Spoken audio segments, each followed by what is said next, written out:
It's you? He missed one train and met the woman who had been looking for him for years.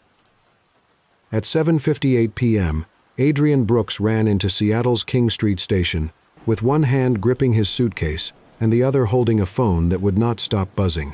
"Hold the train," he muttered, though there was no one close enough to hear him. Naturally, the one night I need America's rail system to be dramatic, it chooses efficiency.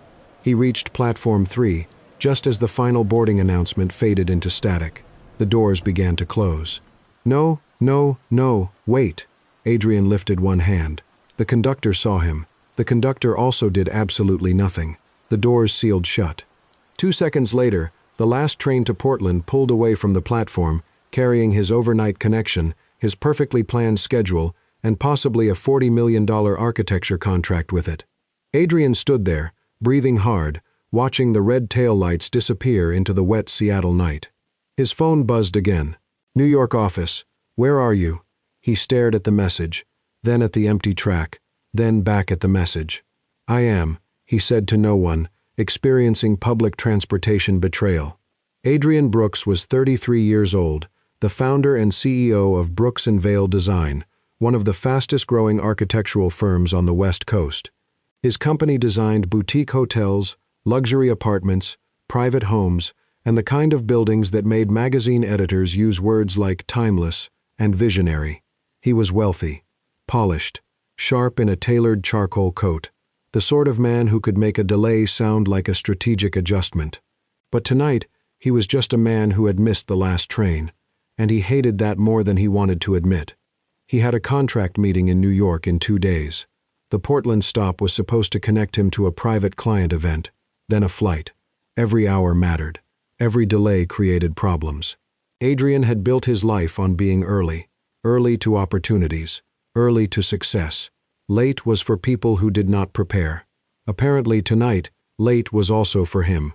With a long breath, he walked toward a wooden bench near the platform wall and sat down. His phone buzzed again. He turned it face down. For once, the Empire could panic without him for 30 seconds. That was when he noticed her. A young woman sat at the other end of the bench, holding a sketchbook against her chest like a shield. She had dark blonde hair escaping from a loose braid, ink stains on 2 fingers, and wide brown eyes fixed directly on his face. Not glancing, not casually noticing, staring, Adrian waited 3 seconds. Finally, he leaned slightly away. "Do I have something on my face?" The woman did not answer, her eyes filled with tears. Adrian straightened. "Oh, that's usually not the answer." She pressed one hand to her mouth, then whispered, barely loud enough to hear over the rain tapping the station roof, "I've been looking for you for 8 years." Adrian blinked. Then he glanced behind him to make sure there wasn't another man standing there with a more reasonable destiny. There wasn't. "I'm sorry," he said carefully. "I think you have the wrong person." She shook her head. "No." Her voice trembled, but her eyes never left him. "It's you." Adrian's phone buzzed again. He ignored it. The woman wiped her cheeks quickly, looking embarrassed by her own tears. "I'm sorry. I know this is strange. That is one word for it. I didn't mean to scare you." "I am not scared," Adrian said. "I am mildly concerned I'm about to be recruited into a cult." That startled a laugh out of her. A small one. Broken, but real. "I'm Lucy," she said. "Lucy Carter." Adrian hesitated, then nodded. "Adrian Brooks." "I know." He paused. "That makes the cult theory stronger." Lucy smiled through another tear. She was 26, though something about her expression made her look both younger and older at the same time. She wore a soft green sweater beneath a raincoat, and her canvas tote bag had pencils, brushes, and rolled paper sticking out of it in chaotic directions. An illustrator, Adrian guessed, or a woman losing a fight with an art supply store. Lucy looked down, suddenly nervous. "I'm not crazy. I wasn't going to say that. You were thinking it politely. I think most things politely." She laughed again, and Adrian felt some of the tension leave the air. Then she kept looking at him, too intensely, too knowingly. Adrian shifted on the bench. "Is this because of the article in Seattle Business Monthly?" Lucy frowned. "What?" "The cover was unfortunate. I didn't see it." "That is a kindness." She shook her head. "No, I'm not here because you're famous." I'm not famous. You just asked if I recognized you from a magazine. Locally unfortunate is not famous. Lucy almost smiled. Adrian reached into his coat pocket and pulled out a black face mask, leftover from a flight. He put it on. Lucy stared at him. What are you doing? Testing whether this is a mistaken celebrity situation. It's not. I once got confused for a weather anchor. You do look like someone who would warn people about fog. That was unnecessary. Her smile faded gently. No, Adrian, I'm sure it's you. The way she said his name made his humor disappear. Not because it was romantic. Not yet. Because it sounded like a name she had carried for years without knowing where to put it. Lucy slowly opened her tote bag. Her hands shook as she pulled out a small plastic sleeve. Inside was an old train ticket. The paper was faded. The corners were soft from being handled too many times. Adrian stared at it, suddenly quieter. Lucy held it out to him. I kept it because it was the only thing I had. Adrian did not take it at first. Something cold moved through his chest. What is that? Lucy turned the ticket over. On the back, written in blue ink, were 5 words. Take care of your grandmother. Adrian stopped breathing. The platform, the rain, the missed train, the buzzing phone, everything seemed to fall away. He knew that handwriting, his handwriting, Messier back then, younger, written in a rush. He reached for the ticket slowly. His fingers brushed the plastic sleeve. A memory flickered. A girl crying on a platform. An older woman slumped against a bench. A ticket machine. An ambulance call. His own voice saying, "You're going to be okay." Then nothing. Adrian looked up at Lucy. Her eyes were full of 8 years of waiting. "You remember now?" she whispered. Adrian swallowed. Not completely. Not enough. But enough to know one thing. She had not mistaken him for anyone. And somehow, by missing the last train of the night, he had walked straight into a life that had been looking for him all along. Adrian turned the old ticket over in his hands. The plastic sleeve was warm from Lucy's grip, but the paper inside looked fragile enough to break if he breathed on it wrong. Take care of your grandmother. 5 words. His words. And still, the memory came back in pieces, like a photograph left too long in the sun. I remember a station, he said slowly. Lucy nodded. This station. I remember rain. It was pouring, and someone was sick. My grandmother. Adrian looked at her then. She survived? Lucy's eyes softened. She's still telling strangers they're holding umbrellas incorrectly. For the first time since seeing the ticket, Adrian smiled. That sounds like a full recovery. Emotionally, yes. Medically, she still argues with salt. He let out a quiet breath, almost a laugh. Lucy looked down at the ticket. I was 18, she said. I had no idea what I was doing. And just like that, the present began to fade. 8 years earlier, Lucy Carter had arrived at King Street Station with her grandmother Ruth, 2 cheap suitcases, and exactly $37 in her wallet.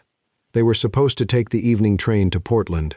Ruth had a specialist appointment there the next morning, one Lucy had spent months arranging after too many dizzy spells and unanswered questions. Lucy's parents had died 4 years earlier. Since then, Ruth had been everything. Grandmother, mother, home. The plan had been simple. Buy the tickets, get on the train, arrive safely. But simple plans had a way of falling apart when you were young, broke, and terrified. The ticket machine rejected Lucy's card twice. The line at the counter stretched too long. Ruth kept insisting she was fine, which Lucy had already learned usually meant she was absolutely not fine. Then Ruth's fingers slipped from the handle of her suitcase. Her face went pale. Grandma?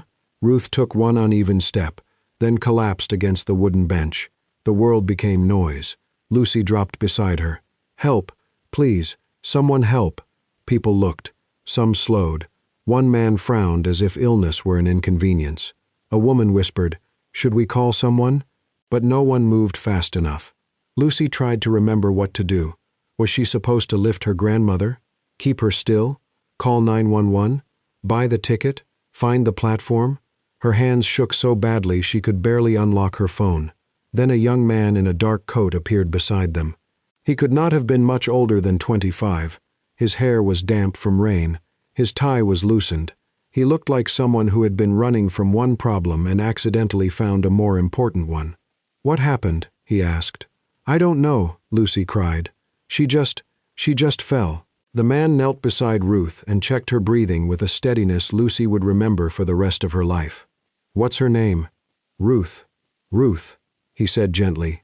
"Can you hear me?" Ruth's eyelids fluttered. "She needs to get to Portland," Lucy said, barely able to speak. "There's a doctor. We have an appointment. I can't miss it. I don't have—" "Listen to me," the man said. Not sharply, firmly, kindly. "One thing at a time." Lucy stared at him. "One thing at a time," he repeated. Then he took out his phone and called emergency services. He explained Ruth's symptoms clearly. He gave the station address. He stayed calm when Lucy could not. When the paramedics confirmed Ruth was stable enough to travel with assistance, but needed medical attention quickly, the man did not hesitate. He bought 2 tickets at the counter. When Lucy tried to protest, he only said, "You can argue with me later. I don't even know you." That will make it a very short argument. He helped Ruth into a wheelchair provided by station staff. He carried both suitcases. He walked them all the way to the train. Lucy kept thanking him, crying so hard the words barely made sense. At the door, he slipped cash into her coat pocket. She tried to hand it back. He closed her fingers around it. "For food," he said. "I can't take this." "You can. I don't know your name." He smiled then. Not big, not dramatic, just tired and kind. "Take care of your grandmother." Then he took the ticket from her trembling hand, turned it over, and wrote those same words on the back, as if the instruction mattered more than his name, as if her gratitude did not need a destination. Then the boarding whistle sounded. Lucy looked down for 1 second to help Ruth. When she looked back, he was gone. Back in the present, Lucy and Adrian sat in the station cafe with 2 paper cups of coffee between them. Neither of them had wanted to leave the platform entirely. Not yet. It felt wrong to move too far from the place that had held 8 years of unfinished meaning. Adrian listened without interrupting. Lucy noticed that about him. He did not rush to make himself the hero of the story. He did not smile proudly. He looked almost embarrassed, as if kindness done in the past had returned to accuse him of being better than he felt now. "I forgot," he said quietly. Lucy stirred her coffee. "I know. That sounds terrible." "It doesn't." "It does." She looked up. "You were a stranger who helped me on the worst night of my life. You were allowed to keep living after that." Adrian's mouth tightened. "I wish I remembered more. I remember enough for both of us." That made him look at her. She smiled, lighter now. "For example, you were more handsome back then." Adrian blinked. "Thank you. Less hair, though." He paused. "I'm sorry? You had shorter hair. That is very different from less hair." "Is it?" "Yes." Lucy, deeply. She took a sip of coffee, eyes bright with mischief. "You were also less serious. I was 25, so ancient. I had responsibilities. You bought train tickets for crying teenagers. That's not responsibility. That's suspiciously noble behavior. I was probably avoiding my own problems. Well, your avoidance saved my grandmother." The humor softened between them. Adrian looked through the cafe window toward Platform 3. "What happened after Portland?" Lucy's smile faded, but not into sadness, into memory. "They found the problem early because we made it there. The doctor said if we had waited another week, it could have been much worse." Adrian lowered his eyes. Lucy continued. "Grandma recovered, slowly, loudly. She insulted every hospital meal and flirted with one doctor just to make the nurses nervous." Adrian smiled. "She sounds impossible." "She is. I love her more than anyone." "I'm glad," he said. Lucy knew he meant more than the words. She looked at the old ticket resting between them. "You changed my life, Adrian." He shook his head. "I bought a ticket." "No," she said. "You stopped." That silenced him. Lucy's voice grew quieter. Everyone else looked. "You stopped." Adrian had no answer for that. Because he knew, suddenly, how many times since then he had failed to stop. For friends, for family, for himself. Success had trained him to keep moving.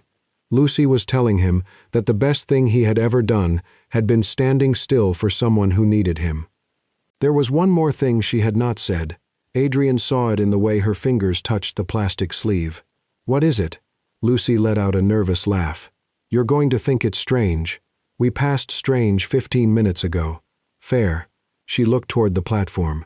Every year, on the same date, I came back here. Adrian's expression changed. What?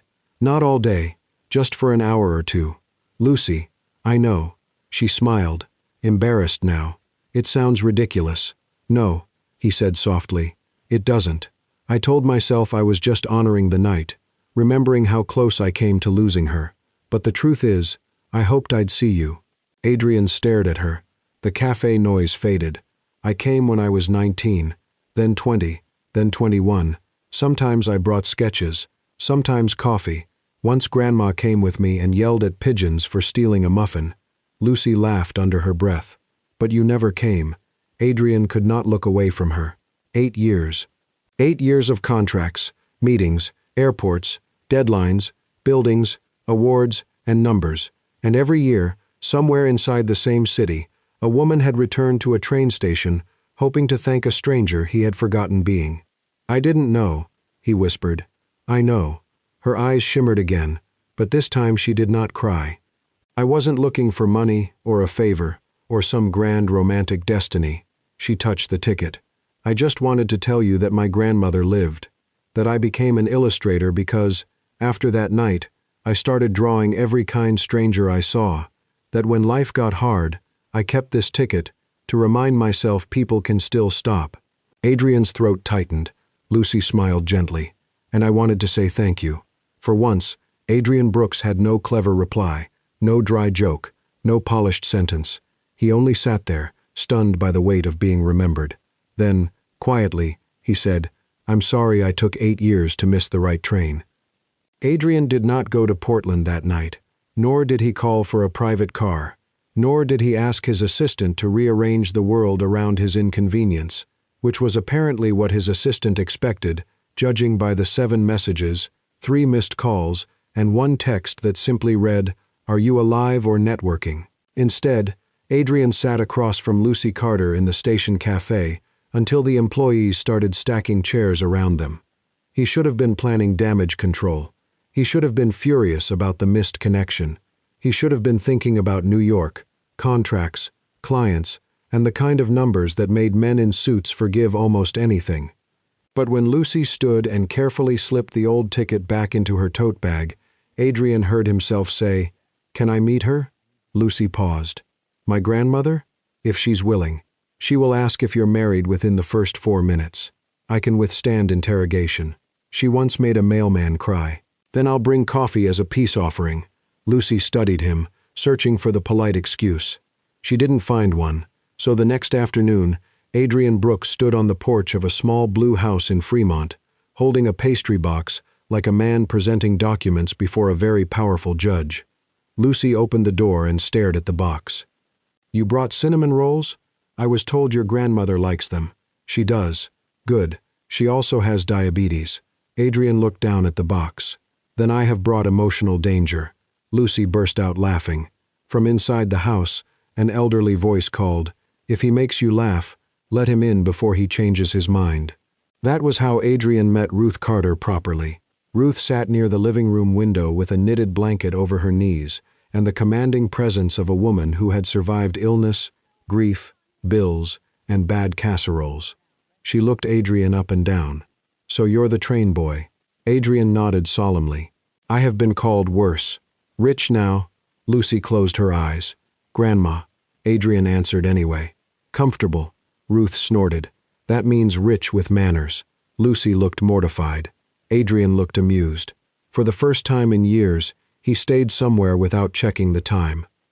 Over the next few days, Adrian found reasons not to leave Seattle. The New York meeting was pushed, then rearranged, then threatened, then temporarily forgiven after his assistant used the phrase, unexpected personal matter, which Adrian suspected made him sound much more mysterious than he deserved. He told himself he was staying because Ruth needed help getting to a follow-up appointment, then because Lucy's kitchen faucet was leaking, then because the grocery delivery arrived late, then because Ruth declared that no man should be trusted until he had attempted soup under supervision. That was where his dignity suffered. Adrian stood in Lucy's kitchen wearing rolled-up sleeves, holding a wooden spoon and staring into a pot that had begun to smell suspiciously like regret. Lucy leaned against the counter, trying very hard not to smile. "Did you follow the recipe?" "Yes." "Did you follow it in order?" "That was not specified. It is heavily implied by the existence of steps." Ruth called from the table, "I smell smoke." Adrian looked into the pot. "That is steam." Lucy reached over and lowered the burner. "That is ambition burning." 10 minutes later, Ruth tasted one spoonful, considered it with the seriousness of a food critic and a battlefield general, then set the spoon down. "If you marry him," Ruth told Lucy, "let him design the house." Lucy choked on her water. Ruth pointed at the pot. "Do not let him cook." Adrian nodded. "That seems fair." Lucy covered her face. "We are not discussing marriage." Ruth looked at Adrian. "She says that when she is nervous." "I am not nervous." "You knocked over the salt." Lucy looked down. The salt shaker was, in fact, on its side. Adrian picked it up for her, his smile quiet and annoyingly kind. Lucy hated how much she liked that. The days became strangely simple. Adrian walked Ruth to appointments. Lucy sketched in waiting rooms. Sometimes Adrian sat beside her and watched lines become faces beneath her pencil. "You make people look softer than they think they are," he said one afternoon. Lucy glanced at him. "Maybe I draw what they're trying to hide. Should I be worried?" "Deeply." "What have you drawn of me?" "A man who argues with train schedules." "That is not inaccurate." "And someone who looks lonely when his phone rings." Adrian's smile faded. Lucy immediately looked down at her sketchbook. "Sorry." "No," he said, "you're probably right." They began walking in the evenings, around wet sidewalks, past coffee shops, through the station where everything had started. Rain followed them often, but neither seemed to mind. One night, they stood beneath the old platform roof, while rain drummed above them. Lucy pointed to the bench where she had first recognized him. "I sat there every year." Adrian looked at the empty bench. "I wish I had known." "You wouldn't have come." He turned to her. She smiled gently. "You were too busy becoming someone the world admired. And you?" "I was busy becoming someone who could thank a stranger without falling apart." He looked at her for a long moment, then said, "You didn't fall apart. You didn't see me after you missed the train." "I saw enough." The words settled between them. Something warm, something dangerous. Lucy looked away first. Adrian wanted to take her hand. He didn't.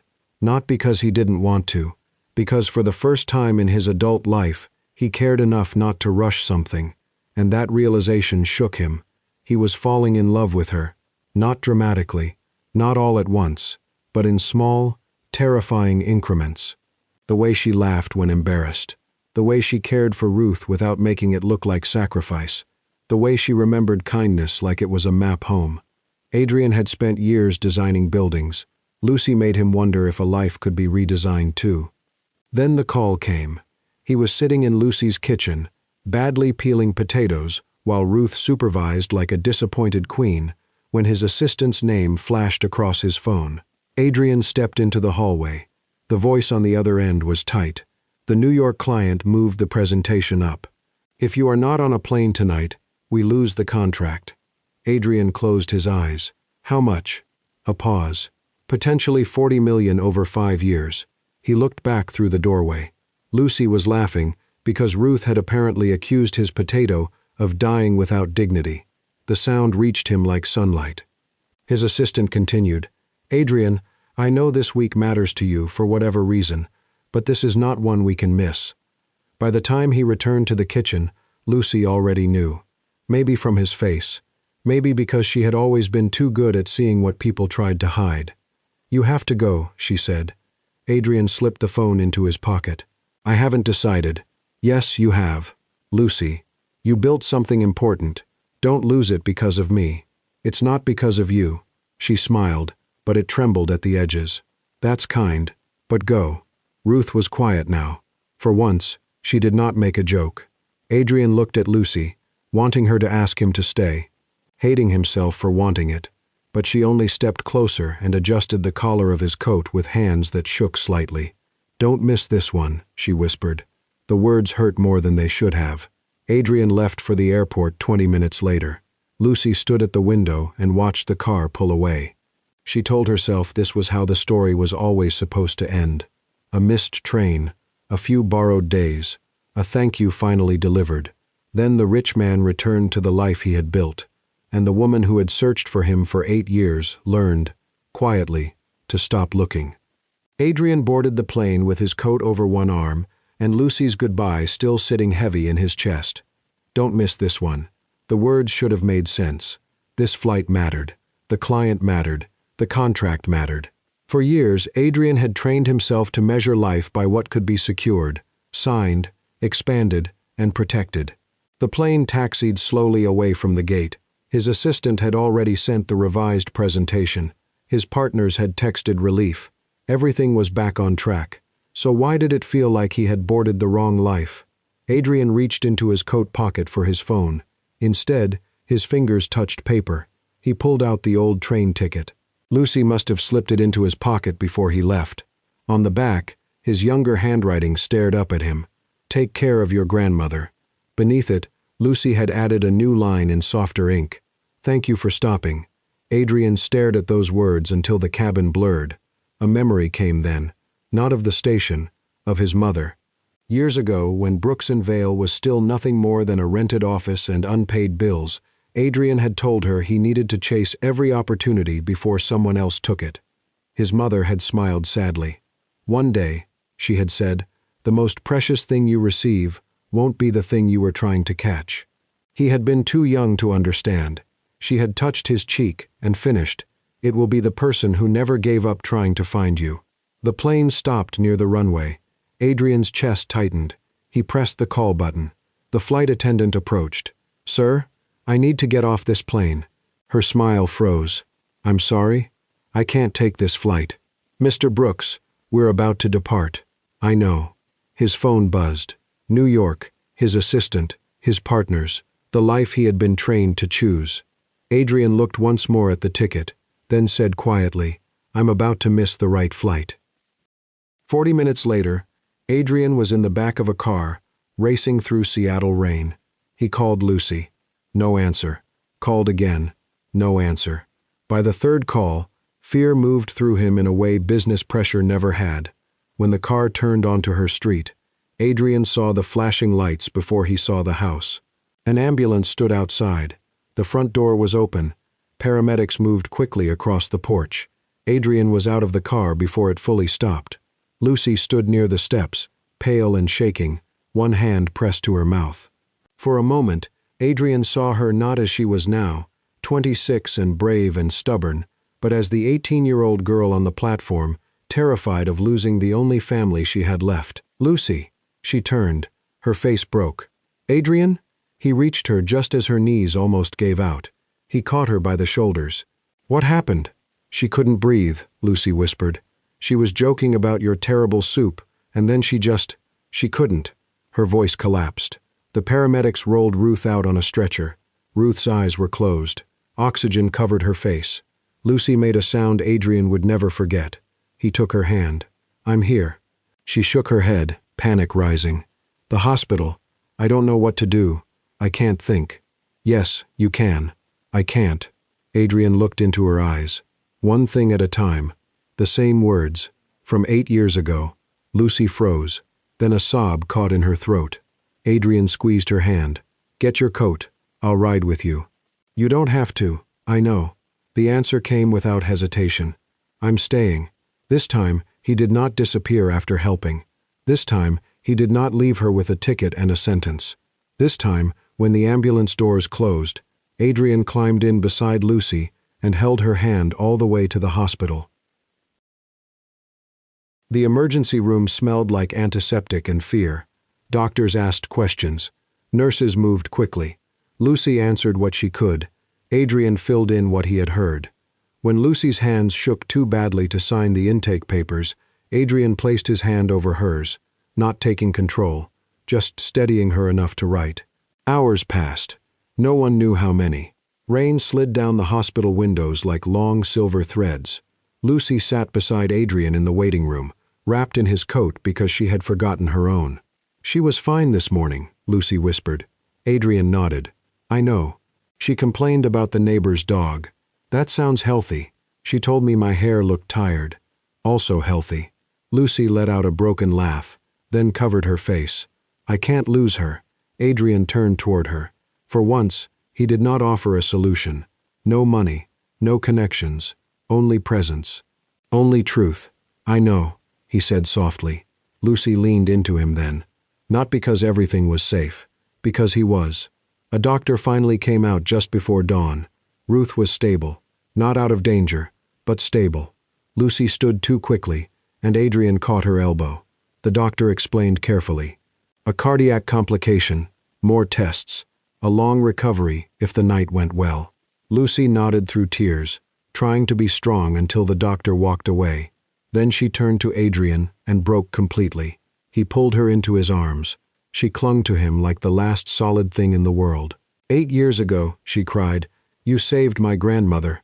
Adrian closed his eyes. Hush. And today, her voice shattered. Today you saved me. Adrian held her tighter. No. Lucy looked up, confused through tears. He smiled, but his own eyes were wet. Today, you found me. She stared at him. Adrian brushed a tear from her cheek with his thumb. I spent years chasing the right meetings, the right clients, the right future. I thought being successful meant never missing anything important. He looked toward the hospital room where Ruth lay fighting. Then I missed one train, and met the woman who had been looking for me all along. Lucy's lips trembled. You came back. I should have stopped running sooner. You had a life. So did you. His voice softened. And you still came back to that station every year. Lucy looked down. I didn't know what I was waiting for. Adrian took the old ticket from his pocket and placed it gently in her hand. Maybe I didn't either. For a long moment, neither of them spoke. The waiting room lights hummed above them. A nurse passed quietly. Somewhere beyond the doors, Ruth was still breathing. Lucy looked at the ticket, then at him. You missed your flight. Adrian gave her a tired smile. I'm developing a habit. That contract was important. Yes. And you left anyway. He nodded. Turns out, some things are only important until someone you love needs you. The word love settled between them. Unplanned. Undeniable. Lucy's eyes filled again. This time, not only from fear. Adrian took her hand, and for the first time in his life, Adrian Brooks understood that being found did not always mean someone knew where you were. Sometimes, it meant someone remembered who you were, before you forgot yourself. 1 year later, Adrian Brooks arrived at King Street Station 20 minutes early. Lucy noticed immediately. You're early. Adrian adjusted the collar of his coat. I have learned to respect trains. You missed one train and built a whole personality around it. It was a transformative failure. Lucy laughed, slipping her hand into his. The station looked almost the same wooden benches, the same roof catching the soft Seattle rain. But everything felt different now. Ruth was recovering well and had recently declared Adrian's soup less dangerous than before, which he considered emotional progress. Brooks and Vale had survived the lost contract. In fact, it had grown stronger after Adrian stopped treating every opportunity like an emergency. And Lucy's illustrations had become part of a new children's book series about kindness in ordinary places. She still carried the old ticket. Not because she was waiting anymore, because some memories deserved to be kept. At platform 3, Lucy pulled the faded ticket from her bag. Adrian smiled when he saw it. Still carrying it? Of course. It's practically ancient. So are you. I'm 34. Emotionally, some days, 78. He nodded. That's fair. Then Adrian reached into his coat pocket. This time, he pulled out 2 new train tickets. Lucy looked down at them, confused. There was no destination printed on either one. Adrian.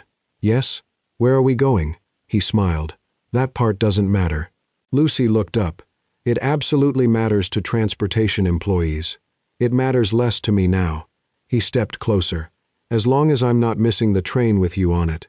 Lucy's smile softened. Then Adrian took a breath, lowered himself to one knee, and opened a small velvet box. The ring inside caught the platform lights like a tiny sunrise. Lucy's hand flew to her mouth. Adrian looked up at her, his eyes bright. Lucy Carter, he said, voice unsteady but certain. Thank you for not giving up after 8 years. Tears slipped down her cheeks. Thank you for coming back to this station when I didn't even know I was lost. He held out the ring. Will you take every train, every detour, every delayed connection, and every unexpected stop with me for the rest of our lives? Lucy laughed through her tears. Only if you promise me one thing. Anything. The next time you miss a train. He waited. She smiled. Don't assume it's a bad thing. Adrian laughed softly. I promise. Yes, she whispered. Of course. Yes. He slid the ring onto her finger and stood. Lucy threw her arms around him as the rain tapped gently above the platform. Around them, travelers hurried past, chasing schedules, departures, and destinations. But for once, Adrian did not check the time. He simply held the woman who had found him. Right there, in the place where two lives had passed each other once, waited for 8 years, and finally arrived together. Sometimes, life's greatest blessings don't arrive on schedule. Adrian spent years believing success meant never missing an opportunity, while Lucy spent 8 years believing that one small act of kindness deserved to be remembered forever. In the end, it wasn't the train, the business deal, or even the destination that changed their lives. It was the decision to stop for someone who needed help, and the courage to keep believing that kindness always finds its way home. What about you? Have you ever missed an opportunity that later turned out to be the best thing that ever happened to you? I'd love to hear your story in the comments below. I believe we often worry too much about the doors that close in front of us, without realizing they may be leading us toward the people we were always meant to meet. Some delays are disappointments. Others are the beginning of the most beautiful chapter of our lives. Please like and subscribe to Soul-Stirring Stories if this story touched your heart. Thank you and see you in the next video.